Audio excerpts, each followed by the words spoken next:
എൻ്റെ സുഹൃത്ത്, my brother, my producer Antony Perumbavoor. നമ്മൾ ഈ സിനിമയെക്കുറിച്ച് നമ്മളിങ്ങനെ സ്വപ്നം കാണുമ്പോൾ കുറച്ച് എനിക്ക് തോന്നുന്നു വലിയ സ്വപ്നങ്ങളൊക്കെ കാണുന്ന ആൾക്കാർ കുറച്ച് എക്സെൻട്രിസിറ്റി ഉള്ള ആൾക്കാരാണ്, കുറച്ച് വട്ടുള്ള ആൾക്കാരാണെന്ന് തോന്നുന്നു. അപ്പം ഞാൻ ആക്ച്വലി വളരെ കോൺഫിഡൻ്റ് ആയിട്ട് പറയുമായിരുന്നു എൻ്റെ അത്ര വട്ടുള്ള വേറെ ആരുമില്ലെന്ന്.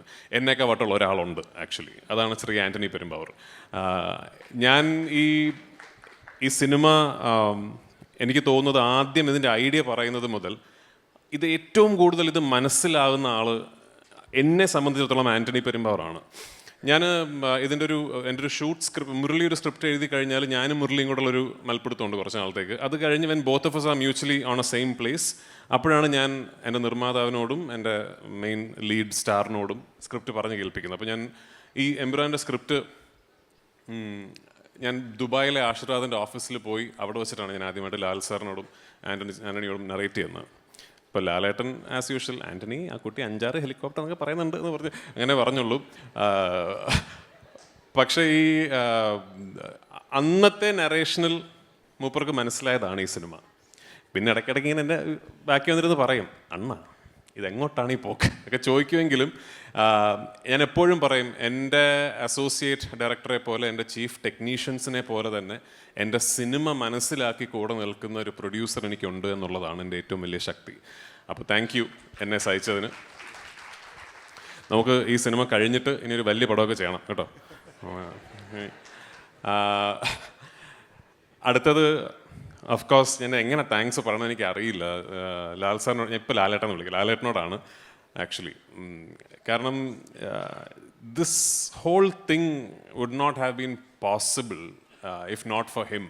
ഇതിപ്പോൾ ഈ പറയുമ്പോൾ ഭയങ്കര ഈ ഡയറക്ടർ വന്നിട്ട് സിനിമയിലെ സ്റ്റാറിനെ കുറിച്ച് പറയുന്ന ഒരു ക്ലീഷേ സ്റ്റേറ്റ്മെൻ്റ് ആയിട്ട് തോന്നും. I know there is A bit of A cliché in it. പക്ഷെ ഞാൻ ലൂസിഫർ ചെയ്യുമ്പോൾ ദർ ഇസ് അബ്സല്യൂട്ട്ലി നോ, അത് ഒരു ഗ്യാരണ്ടി ഇല്ലല്ലോ. എനിക്ക് സിനിമ എടുക്കാൻ അറിയോ, എന്നെക്കൊണ്ട് ഇത് പറ്റുമോ എന്നൊന്നും ഒരു ഗ്യാരണ്ടി ഇല്ല. അപ്പോൾ എൻ്റെ പ്രൊഡ്യൂസർ ഒരു ഭയങ്കര വലിയ ഒരു പണ്ട് എടുത്തു, ദാറ്റ് ഓക്കെ ഇയാൾ കഥ പറയുന്ന രീതിയൊക്കെ വെച്ചിട്ട് ഇയാൾക്ക് സിനിമ ചെയ്യാൻ പറ്റുമായിരിക്കും എന്ന് പറഞ്ഞിട്ട്. എനിക്കിപ്പോഴും ഓർമ്മയുണ്ട് ലൂസിഫറിൽ എന്തെങ്കിലുമൊക്കെ ഒരു സാധനം, ഏതെങ്കിലും ഒരു സീക്വൻസ് അതെങ്ങനെയെങ്കിലും എടുപ്പിക്കാതിരിക്കാമോ അല്ലെങ്കിൽ അതിൻ്റെ ഒരു സൈസ് കുറയ്ക്കാമോ എന്നൊക്കെ ചിന്ത വരുമ്പോൾ ശ്രീ ആൻ്റണി പെരുമ്പാവൂർ, അണ്ണ ലാൽ സാർ ഒന്ന് വിളിക്കുന്നുണ്ട് എന്ന് പറയും. അപ്പോഴെനിക്ക് മനസ്സിലാവും. അപ്പം ഞാൻ ലാലേട്ടൻ്റെ ക്യാരവനിൽ പോകും. അപ്പോൾ ലാൽ ചോദിക്കും, മോനെ നമ്മുടെ ആ സീക്വൻസ് അതെങ്ങനെയാണ് മോൻ എടുക്കാൻ പ്ലാൻ ചെയ്യുന്നത് നോക്കും. അപ്പോൾ എൻ്റെ നിർമ്മാതാവ് സൈഡിലിരിക്കുന്നുണ്ട്. അപ്പോൾ ഞാൻ പറയും, ചേട്ടാ അത് ഇങ്ങനെയാണ്, അങ്ങനെ നമ്മൾ ആ സീക്വൻസിൻ്റെ ആവശ്യമുണ്ടോ? ഞാൻ പറയും, ഉറപ്പായിട്ട് ആവശ്യമുണ്ട് ചേട്ടാ. ആൻ്റണി ഉറപ്പായിട്ട് ആവശ്യമുണ്ട്, അയാൾക്കത് ചെയ്തു കൊടുക്കുമെന്ന്.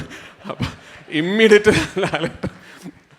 അപ്പോൾ അങ്ങനെ എന്നോടൊപ്പം ഒരു നടൻ അല്ലെങ്കിൽ ഒരു താരമായിട്ട് മാത്രമല്ല, ആക്ച്വലി എൻ്റെ ഒരു ഡ്രൈവിംഗ് ഫോഴ്സായിട്ട് ഈ 2 സിനിമകളിൽ എന്നോടൊപ്പം നിന്നത് ലാൽ സാറാണ്.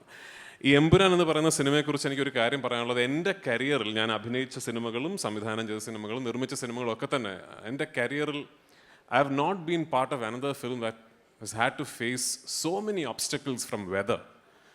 Right from our very first schedule in Leh Ladakh to our very last schedule in Palakkad.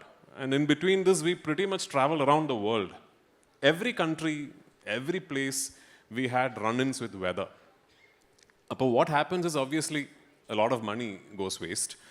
പൈസ ഒരുപാട് ചിലവാകും, നമ്മൾ ഷൂട്ടിംഗ് ഇല്ലാതെ വലിയൊരു ക്രൂ വെറുതെ ഇരിക്കുന്നു. And a lot of time goes waste. അപ്പോൾ എക്സ്ട്രീംലി ബിസി ആയിട്ടുള്ളൊരു സമയത്താണ് ലാൽ സാറിനെ ഞാൻ ഗുജറാത്ത് സ്കെഡ്യൂളിന് ഷൂട്ടിങ്ങിന് കൊണ്ടുപോയത്, എൻ്റെ ഒരു ക്ലൈമാക്സ് പോർഷൻസിൻ്റെ ഷൂട്ടിങ്ങിന് കൊണ്ടുപോയത്. ആഴ്ചകൾ ലാൽ സാറ് ഷൂട്ടിംഗ് ഇല്ലാതെ അവിടെ ഇരുന്നിട്ടുണ്ട്.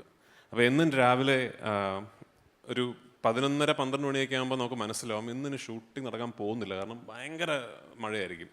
ഇപ്പം ഞാൻ ലാൽ സാറിൻ്റെ റൂമിലേക്ക് ചെല്ലുന്ന ഇത് പറയാനാണ്, സാർ ഇന്നും ഷൂട്ടിംഗ് നടക്കില്ല, അപ്പോൾ ഇന്ന് വർക്ക് ഉണ്ടാവില്ല.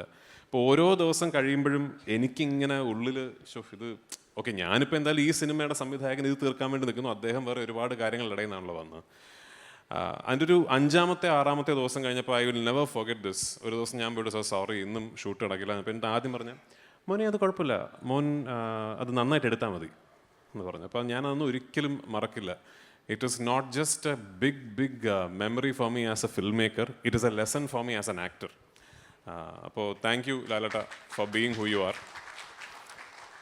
ലാലേട്ടൻ ഇല്ലെങ്കിൽ without you I don't know if any of this will happen. I don't know if I be ഞാനൊരു ഡയറക്ടർ ആകുമായിരുന്നു എന്ന് പോലും എനിക്കറിയില്ല. കാരണം I keep saying I was an accidental director. Murali my brother വളരെ പെട്ടെന്നൊരു ദിവസം ഇങ്ങനൊരു വിഷയം പറഞ്ഞത് ഡയറക്റ്റ് ചെയ്യുന്നോ എന്ന് ചോദിക്കുന്നു. ഞാനത് ചെയ്യാമെന്ന് പറയുന്നു. അപ്പോൾ തന്നെ അത് ആൻ്റണി പെരുമ്പാറിനോടും ലാൽ സാറിനോടും പിച്ച് ചെയ്യുന്നു. ലാൽ സാർ അത് നമ്മൾ ചെയ്യുന്നു എന്ന് പറഞ്ഞു. അങ്ങനെയാണ് ഞാൻ ഡയറക്ടർ ആയത്. So I completely owe my directorial career actually to Lal sir, Antony and Murali.